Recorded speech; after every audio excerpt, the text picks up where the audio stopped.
ద్రాక్షవల్లిని నేను, తీగలు మీరు. ఎవడు నా యందు నిలిచియుండునో, నేను ఎవని యందు నిలిచియుందునో వాడు బహుగా ఫలించును. నాకు వేరుగా ఉండి మీరేమీయో చేయలేరు. Praise the Lord. యూట్యూబ్లో ఈ వాక్యం వింటున్న ప్రతి ఒక్కరికి మన ప్రియమైన యేసుక్రీస్తు నామంలో శుభములు తెలుపుకుంటున్నాను.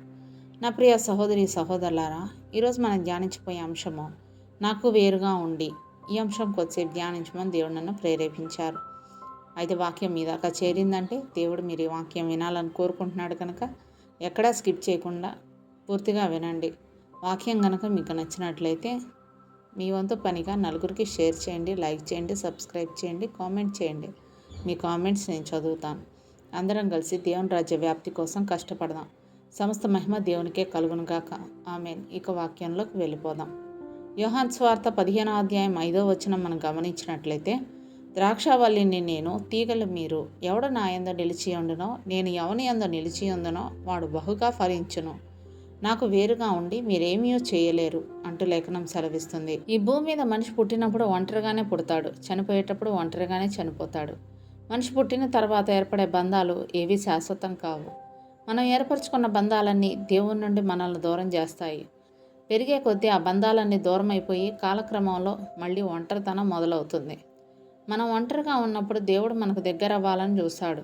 దేవుడు అన్న భావన ఉన్నవాళ్ళు దేవుని చేర్చుకుంటారు, లేని వాళ్ళు ఒంటరిగా మిగిలిపోతారు.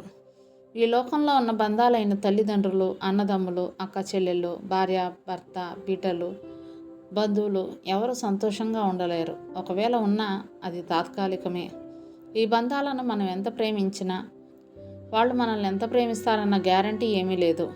మనుషుల మధ్య ఉండే ప్రేమ నిజమైంది కాదు. స్వార్థంతో కూడిన మనుషుల ప్రేమను ఆశించి నిజమైన ప్రేమను చూపించి దేవుని దూరం చేసుకుంటాం. అనేక మంది ఈ బంధాల కోసం దేవునికి దూరం అయిపోతారు. ఈ లోక బంధాలను ఎక్కువగా ప్రేమించడం వల్ల మన జీవితంలో దేవునికి అంతగా ప్రాధాన్యత ఉండదు. ఈ లోక బంధాల వలన దేవునికి వేరైపోయి ఏమీ చేయలేని నిస్సహాయ స్థితిలోనికి వెళ్ళిపోతారు. దేవుణ్ణి ఎక్కువగా ప్రేమించే వాళ్ళు ఈ లోక బంధాలకు అంతగా ప్రాధాన్యత ఇవ్వరు, కేవలం సంరక్షకులుగానే ఉంటారు. దేవుని ద్రాక్షావల్లిలో తీగలుగా ఉన్న వాళ్ళని ఏ బంధము వేరు చేయలేదు.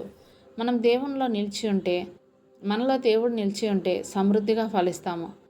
అయితే మనం ఎందుకు దేవునిలో నిలిచి ఉండలేమంటే, మనకున్న బంధాల బాధ్యత పూర్తిగా మన నెత్తి మీద వేసుకొని వారి కోసమే జీవించడం వల్ల దేవునికి వేరైపోతున్నాము. ఈ భూమి మీద పుట్టే ప్రతి మనిషిని దేవుడే పంపిస్తున్నప్పుడు ప్రతి ఒక్కరి బాధ్యత దేవునిదే కదా. మనం కేవలం సంరక్షకులం మాత్రమే. అయితే దేవుని బాధ్యత కూడా మనమే తీసుకొని మనతో పాటు వారిని కూడా దేవునికి వేరు చేస్తాం. మనం దేవునిలో నిలిచి ఉండి మన బంధాలు కూడా దేవునిలో నిలిచి ఉండేలా ముందుగా మనం బహుగా ఫలించాలి. అన్యజనుల సంగతి ఎలా ఉన్నా దేవుని బిడ్డలని పిలువబడే క్రైస్తవులు సైతం దేవునికి వేరై జీవిస్తున్నారు. నీతిగా జీవించాల్సిన క్రైస్తవులే దేవునికి వేరై జీవిస్తుంటే ఇంకా భక్తిహీనులుగా జీవించే అన్యజనులకు ఎవరు ఆదర్శంగా ఉంటారు? కాబట్టి మనం బహుగా ఫలించి అన్యజనుల ముందు దేవుని మహిమపరచినట్లు దేవుని ద్రాక్షావల్లిలో తీగలుగా ఉందాము. మీరు బహుగా ఫలించుట వలన నా తండ్రి మహిమపరచబడును అంటూ యోహాను సువార్త 15వ అధ్యాయం 8వ వచనంలో చూస్తున్నాం. నీవు దేవుని ద్రాక్షావల్లిలో తీగగా ఉండి బహుగా ఫలించాలంటే ఈ లోక బంధాల కంటే దేవునితో బంధానికి ఎక్కువ ప్రాధాన్యత ఇస్తే దేవుడు నీలో నిలిచి ఉంటాడు.